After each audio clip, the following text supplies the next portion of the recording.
अध्याय 2। खिड़की की बेंच के किनारे पर बैठे लड़के ने अपने कॉलर से बेरेट पर लगे पॉकेट को पॉलिश किया और कॉर्पोरल बारीबॉब को उसे यात्रा दस्तावेज जारी करते हुए देखा। कॉर्पोरल का सिर एक तरफ झुका हुआ था, उसकी आंखें घूर रही थी, उसका बायां हाथ मेज पर पड़ा था, लाल किनारा वाला रूप पकड़े हुए था और उसके दाहिने हाथ से धीरे धीरे सुलेख पत्र निकल रहे थे। वह बहुत अच्छा कर रहा है, गाय ने कुछ ईर्ष्या के साथ सोचा। स्याही की कितनी पुरानी बकवास है, गार्ड में 20 साल और हर कोई क्लार्क है। वाह, वह घूर रहा है। टीम का गौरव। अब वह अपने पैर भी बाहर निकाल देगा। यह सही है, उन्होंने इसे टाल दिया। और उसकी जीप स्याही में है। स्वस्थ रहें, बारीबोबो, तुम एक पुराने इंकवेल हो, मैं तुम्हें फिर कभी नहीं देखूंगा। असल में इसे छोड़ना दुखद है। लोग अच्छे हैं और सज्जन, अधिकारी और सेवा उपयोगी और महत्वपूर्ण है। गाय ने अपनी नाक सूंघा और खिड़की से बाहर देखा। खिड़की के बाहर हवा एक चौड़ी चिकनी सड़क पर सफेद धूल ले जा रही थी, जिस पर पुरानी हेक्सागनल प्लेटें लगी हुई थी। प्रशासन और इंजीनियरिंग कर्मचारियों के लंबे समान घरों की दीवारें सफेद हो गई थी और श्रीमती दोया, एक मोटी और प्रतिनिधि महिला, एक साहसी महिला जो अपने बच्चों के साथ इन खतरनाक जगहों पर श्री ब्रिगेडियर का पीछा करने से डरती नहीं थी। कमांडेंट के कार्यालय में एक नौसिखिए संतरी ने उसके कानों के ऊपर एक बेरेट और एक बेरेट पहने हुए उसे पहरे पर बिठाया। फिर 2 ट्रक ऐसे लोगों के साथ गुजरे जिन्हें टीका लगाया जाना चाहिए। तो यह उसकी गर्दन पर निर्भर करता है। पानी में न झुके, आपको इसे बाहर निकालने की जरूरत नहीं है, यह आपके लिए कोई बुलवार्ड नहीं है। आखिर आप कैसे वर्तनी करते हैं? बारीबॉब ने पूछा। गाल? या हम बस कर सकते हैं, गैल? बिल्कुल नहीं, गाय ने कहा। गाल मेरा अंतिम नाम है। यह शर्म की बात है, बारीबॉब ने सोच समझकर अपनी कलम को चूसते हुए कहा। अगर यह संभव होता तो गैल लाइन में फिट हो जाता। लिखो लिखो, इंकवेल, गाय ने सोचा। आपको लाइनों को सहेजने की जरूरत नहीं है। कॉर्पोरल का नाम है। बटन हरियाली से ढके हुए हैं और कॉर्पोरल भी मेरे लिए है। आपने 2 पदक जीते हैं, लेकिन आपने वास्तव में शूट करना नहीं सीखा है। हर कोई जानता है कि। दरवाजा खुला और मिस्टर कैप्टन टूट अपनी आस्तीन पर सोने की पट्टी बांधकर जल्दी से कार्यालय में दाखिल हुए। लड़का उछल पड़ा और उसने अपनी एड़ियां तोड़ दी। कॉर्पोरल ने अपने चूतर उठाए, लेकिन लिखना बंद नहीं किया। पुरानी बात है। कॉर्पोरल का नाम है। हाँ, श्री कैप्टन ने गुस्से में अपना डस्ट मास्क उतारते हुए कहा। प्राइवेट गाल। मुझे पता है, हमें छोड़ दो। यह शर्म की बात है, लेकिन मैं खुश हूँ। मुझे उम्मीद है कि आप राजधानी में कड़ी मेहनत करेंगे। यह सही है, श्रीमान कैप्टन, गाय ने उत्साह से कहा। यहाँ तक कि उत्साह के साथ उनकी नाक में चुटकी भी थी। वे सांस्कृतिक अधिकारी और हाई स्कूल के पूर्व शिक्षक श्री कैप्टन टूट के बहुत शौकीन थे। यह पता चलता है कि मिस्टर कैप्टन ने भी उन्हें प्रतिष्ठित किया। आप बैठ सकते हैं, श्री कैप्टन ने अपनी मेज के बैरियर के ऊपर चलते हुए कहा। बिना बैठे उन्होंने कागजों पर नजर डाली और अपना फोन उठाया। लड़का चतुराई से खिड़की की ओर मुड़ा। सड़क पर कुछ भी नहीं बदला है। मेरे प्रिय कॉर्पोरल लंच के लिए तैयार थे। लड़का दुखी होकर उसकी ओर देख रहा था। जब वे कैंटीना में आते हैं तो कॉर्पोरल सेरेम्बीश उन्हें थैंक्स के शब्द के लिए अपनी बेरेट उतारने का आदेश देगा। लोग धन्यवाद के 30 घूंट भौंकते हैं और बर्तन के ऊपर से भाप उठ रही है, कटोरे चमक रहे हैं और वुलडॉग अपने प्रसिद्ध सैनिक को भिगोने और खाना बनाने के लिए तैयार है। भगवान की कसम, वहां से चले जाना शर्म की बात है। और यहाँ परोसना खतरनाक है और जलवायु अस्वास्थ्यकर है और राशन बहुत नीरस है, केवल डिब्बाबंद भोजन, लेकिन फिर भी यहाँ कम से कम आपको ठीक ठीक पता है कि आपको क्या चाहिए, कि आप अपरिहार्य हैं। यहाँ आप दक्षिण से अपनी छाती पर अशुभ दबाव डालते हैं और इस दबाव को महसूस करते हैं। आपने कुछ दोस्तों को यहाँ दफनाया है। गांव के बाहर जंग लगे हेलमेट के साथ डंडों का एक पूरा झुरमुट है। दूसरी ओर यह राजधानी है। वे किसी को वहां नहीं भेजेंगे और चूंकि वे उन्हें भेजते हैं इसलिए आराम न करें। वे कहते हैं कि आप पैलेस ऑफ द फादर्स से परेड के सभी मैदान देख सकते हैं, इसलिए पिताओं में से एक निश्चित रूप से हर संरचना को देखेगा। यानी जरूरी नहीं, लेकिन नहीं नहीं, और वह इसे देखेगा। लड़के को बुखार था। अचानक से उसने कल्पना की कि उसे कार्रवाई से बाहर बुलाया गया है और दूसरे चरण में वह फिसल गया और कमांडर के पैरों के नीचे अपनी नाक को धुंधला कर दिया, अपनी बंदूक को फर्श के पत्थरों पर फेंक दिया, उसे खोल दिया और उसे एक अज्ञात स्थान पर ले गया। उसने एक ब्रेक लिया और गुप्त रूप से चारों ओर देखा। भगवान न करे। हाँ, राजधानी। यह सब ठीक उनके सामने है। खैर, यह ठीक है, दूसरे लोग सेवा करते हैं। और वहाँ राडा है, बहन माँ। एक मजेदार लड़का जिसकी प्राचीन हड्डियां हैं, अपने एंटीडिलुवियन कछुओं के साथ। ओह, और मुझे तुम्हारी याद आती है, मेरे प्यारे। उसने फिर से खिड़की से बाहर देखा और थोड़ा हैरान होकर अपना मुंह खोला। दो लोग सड़क पर चलकर कमांडेंट के ऑफिस जा रहे थे। एक परिचित था, लाल बालों वाला हिलोजेफ, जो 144वें डिमाइनिंग स्क्वाड का सबसे खतरनाक क्षुद्र अधिकारी था, एक आत्मघाती हमलावर जो ट्रैक को साफ करते हुए अपना जीवन यापन करता है। और दूसरा था, ठीक है, एक आदर्श बिजूका और एक खौफनाक बिजूका।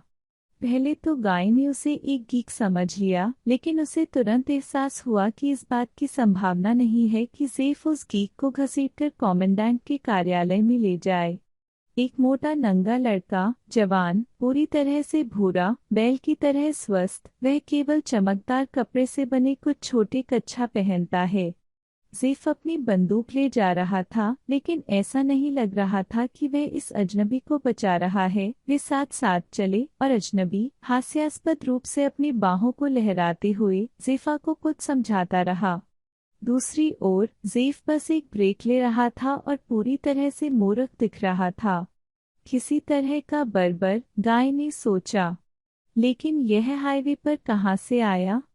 शायद भालुओं ने पाला हो। ऐसे मामले सामने आए हैं और ऐसा लगता है कि कुछ मांसपेशियां टिमटिमा रही हैं। उन्होंने दंपति को संतरी के पास जाते हुए देखा, कैसे जेफ ने खुद का सफाया करते हुए कुछ समझाना शुरू किया और वह संतरी एक नौसिखिया था। जेफा को पता नहीं था और वह पसली के नीचे मशीन गन की ओर इशारा कर रहा था, जाहिर तौर पर उसे आवश्यक दूरी के भीतर जाने के लिए कह रहा था। एक नग्न आदमी यह देखकर बातचीत में प्रवेश करता है। उसके हाथ अभी भी उड़ रहे हैं, लेकिन उसका चेहरा पहले से ही अजीब है। आप पारा की तरह अभिव्यक्ति को नहीं पकड़ सकते और उसकी आंखें तेज और गहरी हैं। बस अब संतरी स्तब्ध है। इससे अब अलार्म बज जाएगा। लड़का पलट गया। श्रीमान कैप्टन, उन्होंने कहा, मुझे आपसे संपर्क करने दें। 134 का छोटा अफसर किसी को वहां ले आया। क्या आप इस पर एक नज़र डालेंगे? मिस्टर कैप्टन खिड़की के पास गए, देखा और उनकी भौहें उनके माथे से बाहर निकल गई थीं। उसने फ्रेम को धक्का दिया, झुककर चिल्लाया, उस फटने वाली धूल पर अपना दम घुट रहा था। सेंटिनल, इसे छोड़ें। जब दालान में पानी भर गया तो लड़के ने खिड़की बंद कर दी और जेफ और उसका अजीब साथी बगल में कार्यालय में चले गए। फिर भीड़ में गार्ड के प्रमुख और जागने वाली शिफ्ट के दो अन्य लोग अंदर गिर गए।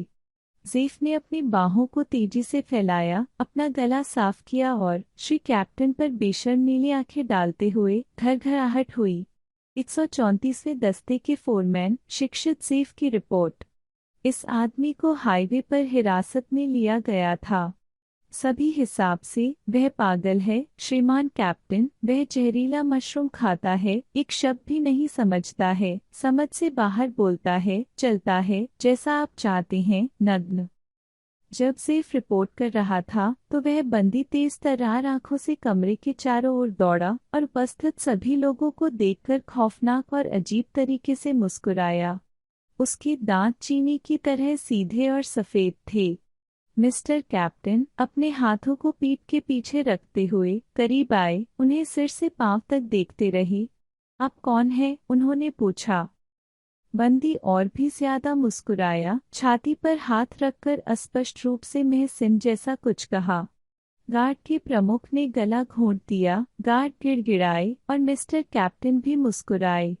लड़का तुरंत समझ नहीं पाया कि क्या चल रहा है और फिर उसे एहसास हुआ कि चोरों के शब्दजाल में महसिम का अर्थ था चाकू खा लिया।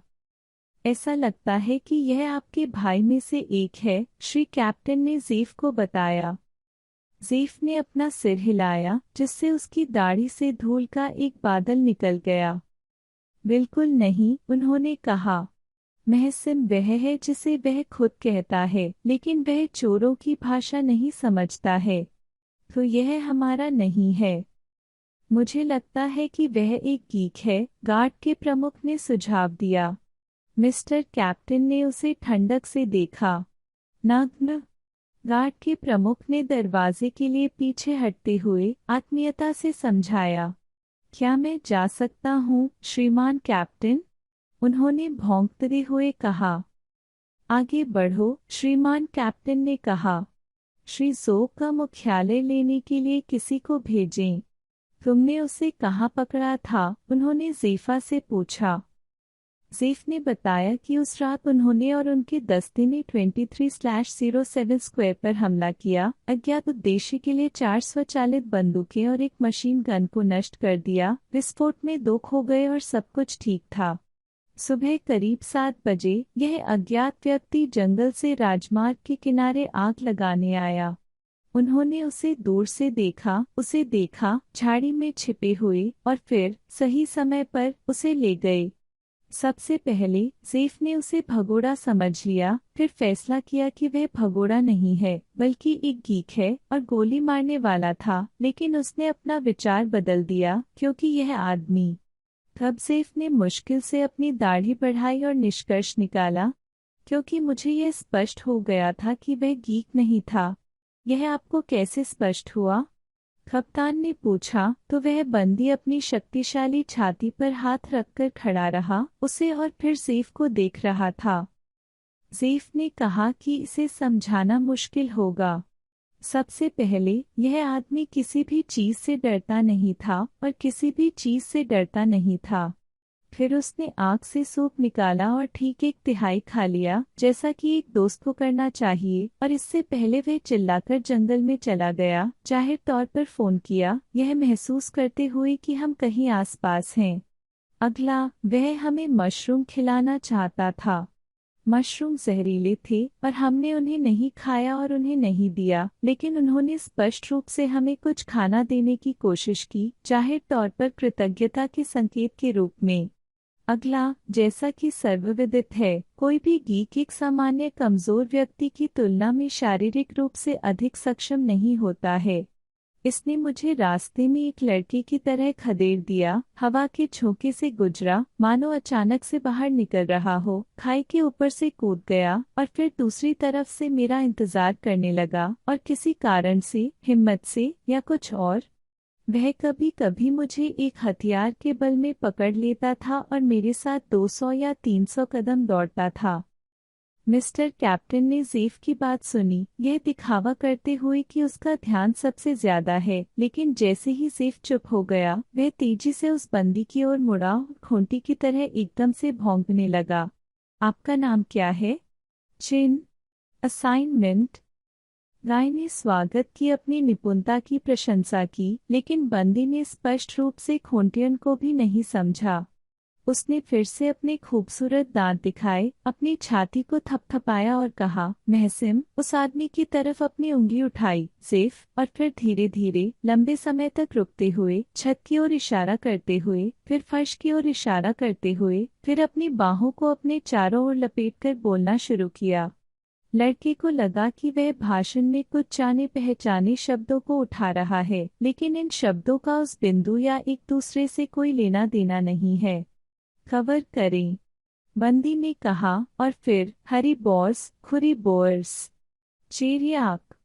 जब वे चुप हो गए तो कॉर्पोरल वारी बोब ने आवाज दी, मुझे लगता है कि वह एक चतुर जासूस है, पुराने इंकवेल ने कहा। मुझे श्री ब्रिगेडियर को रिपोर्ट करना चाहिए। हालांकि मिस्टर कैप्टन ने उन पर ध्यान नहीं दिया। आप जाने के लिए तैयार हैं, ज़ीफ, उन्होंने कहा। आप उत्सुक हैं, आप इस पर भरोसा करेंगे। आपका बहुत बहुत धन्यवाद, श्रीमान कैप्टन। ज़ीफ भौंक गया और जाने के लिए पहले ही मुड़ चुका था, लेकिन तभी बंदी ने अचानक एक नरम आवाज दी, बैरियर पर झुक गया और कॉर्पोरल की मेज पर रखे खाली रुपयों के पैक को पकड़ लिया। बूढ़ा मुर्गा मरने से डर गया, वह भी मेरे लिए पहरेदार था। उसने पीछे हटकर उस बर्बर पर एक कलम फेंक दी। उस बर्बर ने बड़ी चतुराई से अपनी कलम पकड़ ली और वहीं बैरियर पर बैठकर लेटरहेड पर कुछ खींचना शुरू कर दिया और गाय और ज़ीफ की अनदेखी की, जिसने उसे दोनों तरफ से पकड़ लिया था। इसे एक तरफ रख दें, मिस्टर कैप्टन ने आज्ञा दी और गाय ने स्वेच्छा से आज्ञा का पालन किया। उस भूरे भालू को पकड़ना एक कैटरपिलर को पकड़कर टैंक को रोकने की कोशिश करने जैसा था। मिस्टर कैप्टन और ज़ीफ बंदी के बगल में खड़े हो गए और उन्होंने देखा कि वह वहाँ क्या लिख रहा है। मुझे लगता है कि यह दुनिया की एक योजना है, ज़ीफ ने हिचकिचाते हुए कहा। श्री कैप्टन ने कहा, बेशक।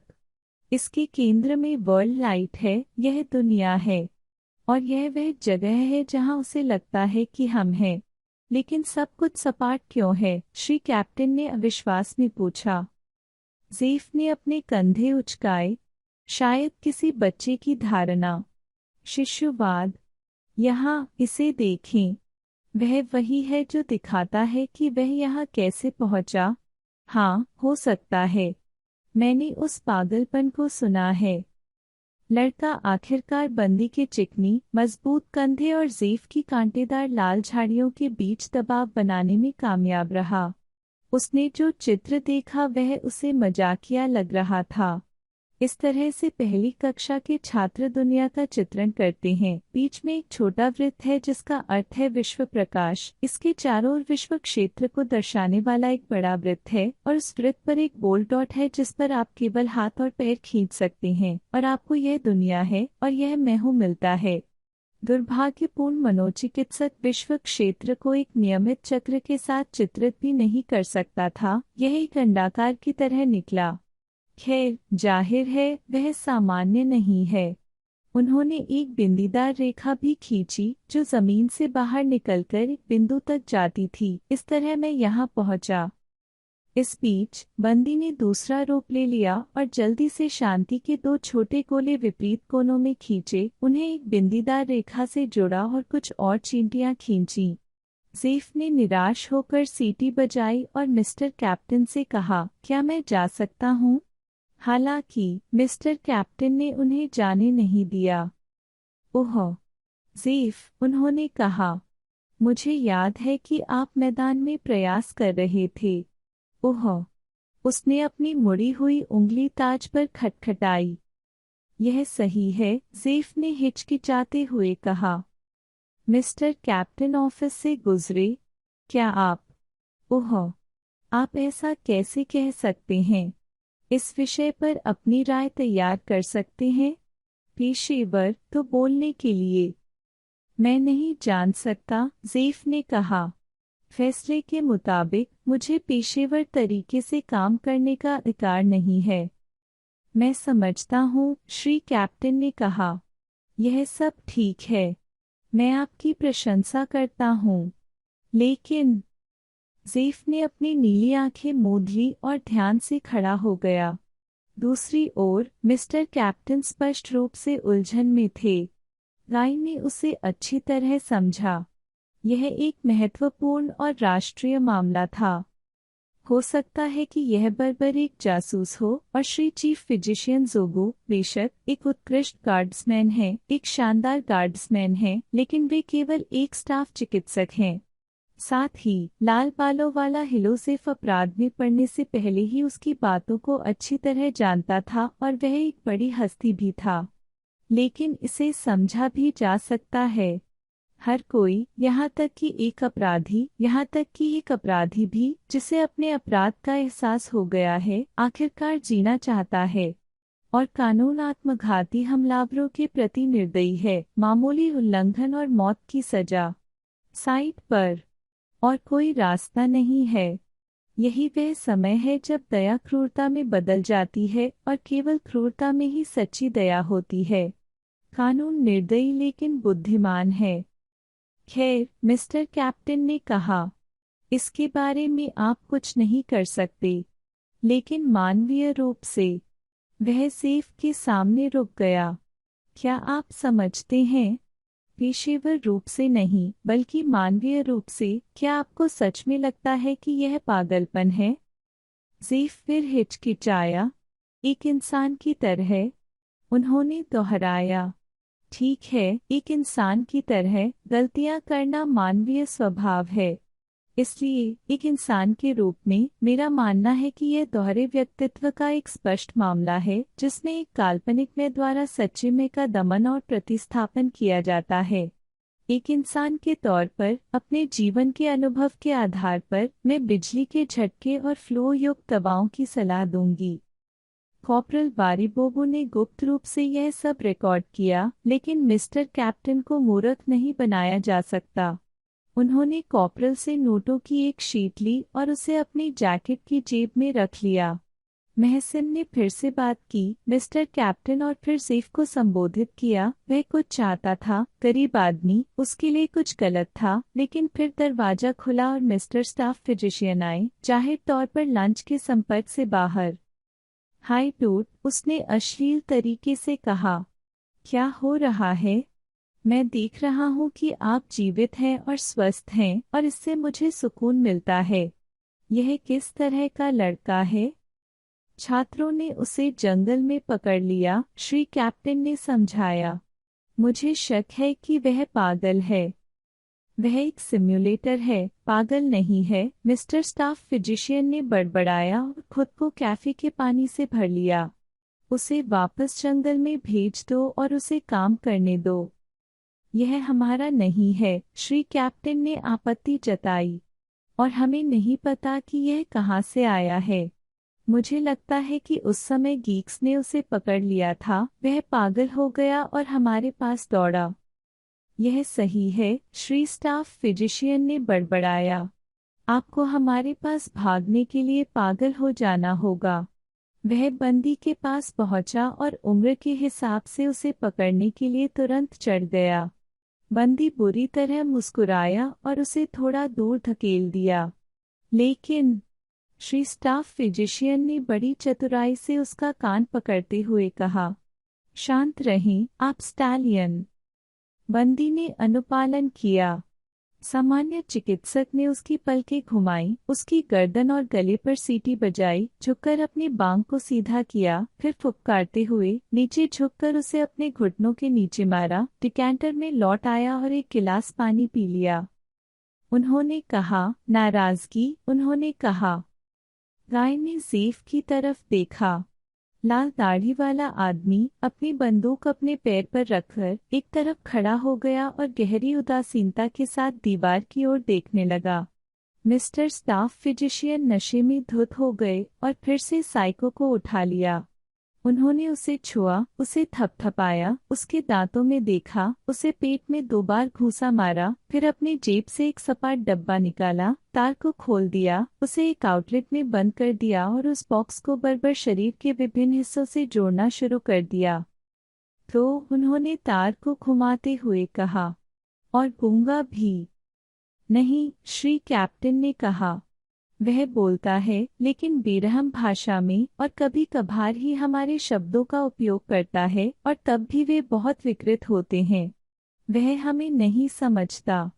और ये उनके चित्र हैं। श्री स्टाफ फिजिशियन ने तस्वीरों को देखा। अच्छा, ठीक है, उन्होंने कहा। यह मज़ेदार है। उसने कॉर्पोरल की कलम पकड़ी और बच्चे जैसे ही उसे खींचते हुए लेटरहेड पर एक बिल्ली खींच ली, लाठी और घेरे से बाहर निकाल दिया। आपको क्या लगता है, दोस्त? उन्होंने कहा, तस्वीर को साइको को सौंपते हुए। वह बिना कुछ सोचे समझे अपनी कलम से खरोंचने लगा और बिल्ली के बगल में एक अजीब सा जानवर दिखाई दिया जो बालों से घिरा हुआ था और वह भारी, अप्रिय लग रहा था। लड़का ऐसे जानवर को नहीं जानता था, लेकिन उसे एक बात समझ में आई, यह अब बच्चों का चित्र नहीं था। चित्र बहुत बढ़िया था, बहुत बढ़िया था। यह देखने में भी थोड़ा डरावना लगता है। मिस्टर स्टाफ फिजिशियन ने अपना हाथ कलम से पकड़ रखा था, लेकिन मनोचिकित्सक पीछे हट गया और उसने एक और जानवर को खींच लिया जो पहले से ही जंगली था, जिसके नाक के स्थान पर बड़े कान, छुरियों वाली त्वचा और एक मोटी पूंछ थी। बहुत बढ़िया, मिस्टर स्टाफ फिजिशियन चिल्लाए, खुद को दोनों तरफ से ताली बजाते हुए। लेकिन साइको नहीं रुका। अब वह किसी जानवर को चित्रित नहीं कर रहा था, लेकिन स्पष्ट रूप से किसी तरह का उपकरण बना रहा था जो एक बड़ी पारदर्शी खदान की तरह दिखता था। खदान के अंदर उन्होंने बहुत चालाकी से बैठे हुए एक आदमी को चित्रित किया, उस छोटे आदमी को अपनी उंगली से थपथपाया और फिर उसी उंगली से उसकी छाती पर थपथपाया और कहा, महसिम। यह वह चीज है जिसे वह नदी के किनारे देख सकता था, ज़ेफ ने कहा, जो चुपचाप आया था। हमने इसे एक रात जला दिया, लेकिन यहाँ राक्षस हैं। उसने अपना सिर हिला दिया। ऐसा लगता है कि मिस्टर स्टाफ फिजिशियन ने पहली बार उन पर ध्यान दिया है। ओह, प्रोफेसर! वह अतिरंजित खुशी से चिल्लाया। मैं यही देख रहा हूँ, ऑफिस से किसी चीज की बदबू आ रही है। क्या आप इतने दयालु होंगे, सहकर्मी, उस कोने से अपने बुद्धिमान निर्णय सुनाने के लिए? आप वास्तव में मुझे इसके लिए बाध्य करेंगे। वारीबॉब ने हंसते हुए कहा और मिस्टर कैप्टन ने सख्ती से कहा, दरवाजे पर खड़े हो जाओ, ज़ेफ, और मत भूलो। ठीक है, श्री स्टाफ फिजिशियन ने कहा। और आपको क्या लगता है कि आप इसके साथ क्या करेंगे, टूट? यह आपके निदान पर निर्भर करता है, जो, श्री कैप्टन ने कहा। अगर वह नकली है तो मैं उसे अभियोजक के कार्यालय में सौंप दूंगा, वे इसका पता लगा लेंगे। और अगर वह पागल है, वह सिम्युलेटर नहीं है, टूट, श्री चीफ फिजिशियन ने बड़े उत्साह के साथ कहा। अभियोजक के कार्यालय में उसका कोई लेना देना नहीं है, लेकिन मैं एक ऐसी जगह जानता हूँ जहाँ लोग उनमें बहुत दिलचस्पी लेंगे। फोरमैन कहाँ है? ट्रैक पर फोरमैन। हालांकि यह महत्वपूर्ण नहीं है। आप ड्यूटी पर हैं, ठीक है, टूट। तो इस जिज्ञासु साथी को निम्नलिखित पते पर भेजें। मिस्टर स्टाफ फिजिशियन बैरियर पर बैठे थे, उन्होंने सभी के कंधे और कोहनियों को ढक दिया और आखिरी चित्र के पीछे कुछ लिखा। और यह क्या है? श्री कैप्टन ने पूछा। यह एक ऐसी संस्था है जो आपके मनोचिकित्सक के लिए हमें धन्यवाद देगी, टूट। मैं आपकी पुष्टि कर सकता हूँ। मिस्टर कैप्टन ने हिचकिचाते हुए फॉर्म को अपनी उंगलियों में घुमाया, फिर ऑफिस के दूर कोने में गए और मिस्टर स्टाफ फिजिशियन को अपने पास बुलवाया। उन्होंने वहां कुछ देर तक धीमी आवाज में बात की ताकि मिस्टर ज़ो की कुछ टिप्पणियों को ही पढ़ा जा सके। प्रोपेगेंडा विभाग, किसी भरोसेमंद व्यक्ति के साथ भेजें। यह इतना गुप्त नहीं है। मैं आपको गारंटी दे सकता हूँ। उसे भूल जाने के लिए कहिए। अरे, झटका वैसे भी कुछ भी नहीं समझेगा। ठीक है, कप्तान ने आखिरकार कहा। कवर पेपर लिखिए।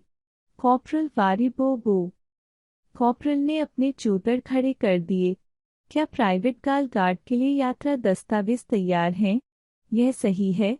अपने यात्रा दस्तावेजों में एस्कॉर्ट मार्क्सम दर्ज करें। उसे बिना हथकड़ी पहनाए ले जाया जाता है। साझा गाड़ी में यात्रा करने की अनुमति है। Private guard. लड़के ने अपनी एड़ियों को क्लिक किया और स्ट्रेच आउट किया। मैं सुन रहा हूँ श्रीमान कैप्टन।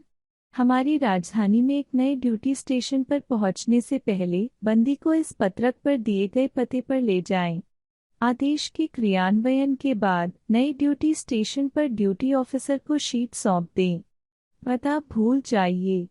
यह आपका आखिरी मिशन है गाल, और आप निश्चित रूप से इसे एक अच्छे गार्ड्समैन की तरह पूरा करेंगे। इसे पूरा किया जाएगा। लड़का चिल्लाया, अवर्णनीय खुशी से अभिभूत हो गया।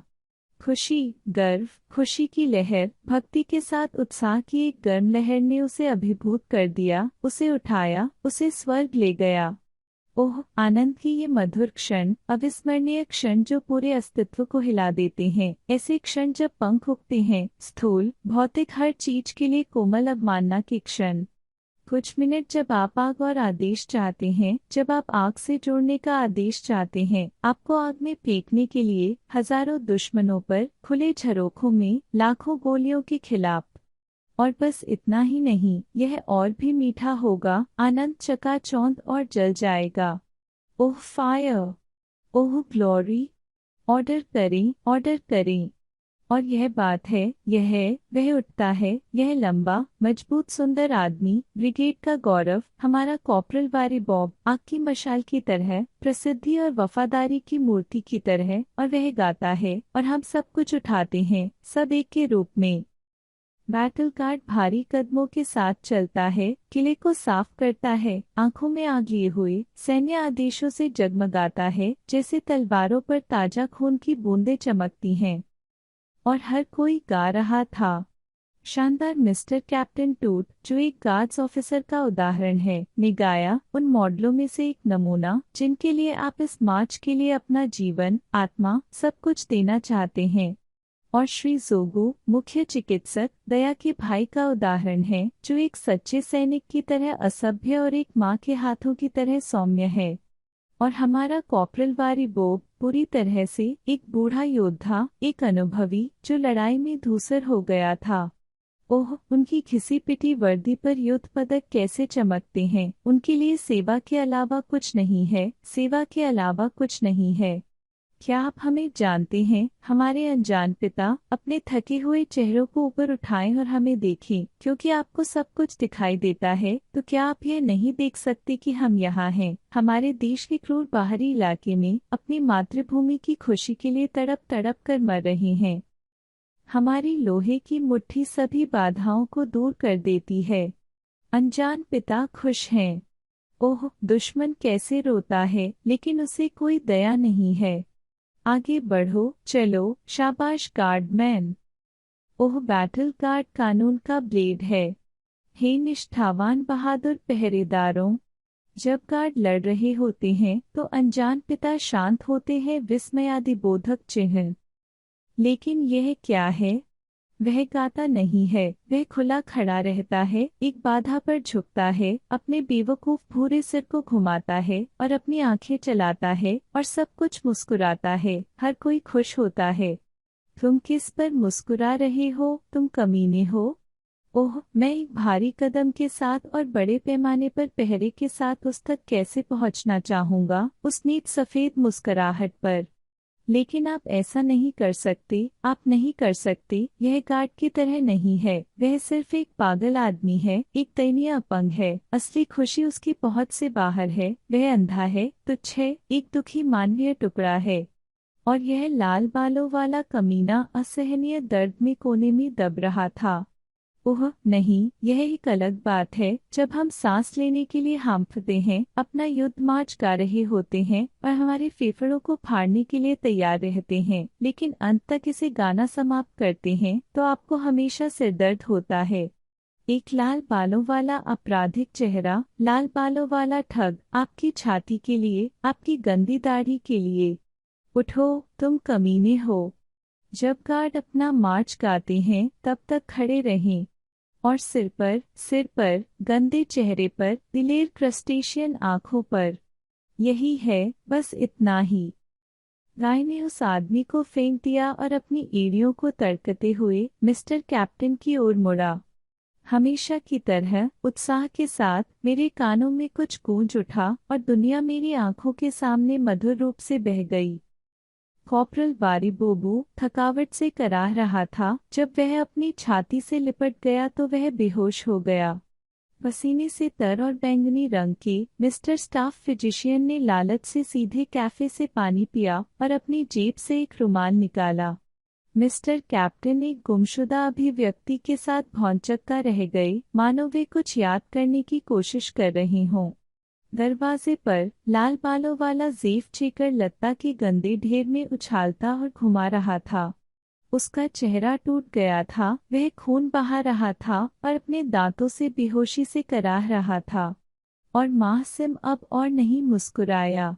उसका चेहरा ठिठुर गया और एक साधारण मानव चेहरे की तरह लग रहा था, और जब उसने अपना मुंह खोला तो उसने गोल आंखों से गाय की ओर देखा। प्राइवेट गार्ल, मिस्टर कैप्टन ने फटी आवाज में कहा। ओह, क्या मैं आपको कुछ बताना चाहता था, या मैंने पहले ही कुछ कहा था? रुको जोगू, मुझे पानी का एक घूंट दे।